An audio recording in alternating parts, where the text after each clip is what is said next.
As the sun set over the bustling streets of Sydney, the city's residents were bracing themselves for another grueling election campaign. The major parties, Liberal and Labour, were gearing up to battle it out for the top spot, and the rhetoric was already heating up. But amidst the usual promises of tax cuts and job creation, a more sinister trend was emerging. Both parties were engaging in a heartless race to the bottom, vying to outdo each other in the treatment of the most vulnerable members of society. The latest salvo in this battle was the Liberal Party's proposal to further restrict access to welfare benefits for asylum seekers. The plan, which would see refugees forced to wait even longer for access to basic necessities like food and shelter, was met with widespread condemnation from human rights groups.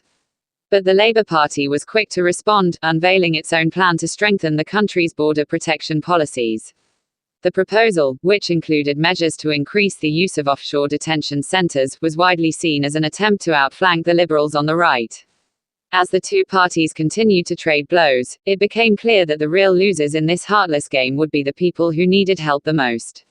Refugees, asylum seekers, and other marginalized groups would be forced to bear the brunt of the party's ruthless politicking. One of the most vocal critics of this trend was Sarah, a social worker who had spent years working with refugees and asylum seekers. She was appalled by the willingness of both parties to use vulnerable people as pawns in the game of political one-upmanship. "It's just heartbreaking to see," Sarah said, her voice shaking with emotion. "These people have already been through so much trauma and hardship. They deserve our compassion and support, not to be used as political footballs." As the election campaign wore on, the rhetoric continued to escalate. Both parties seemed determined to outdo each other in the toughness on border protection, and the welfare of vulnerable people was increasingly being sacrificed on the altar of political expediency. But there were some who refused to give up hope. A growing movement of activists and advocates was determined to hold the parties to account for their heartless policies. They organized rallies and protests, wrote letters to the editor, and lobbied politicians to change their ways. One of the leaders of this movement was Amira, a young refugee who had fled her homeland to escape persecution. Despite the trauma she had endured, Amira was determined to make a difference.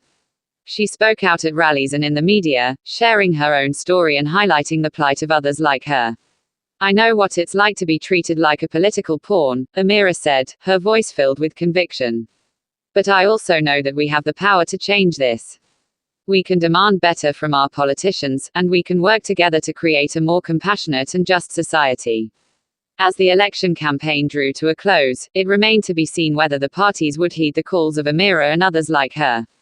But one thing was clear, the heartless race to the bottom had to stop. It was time for Australia's politicians to start putting people before politics.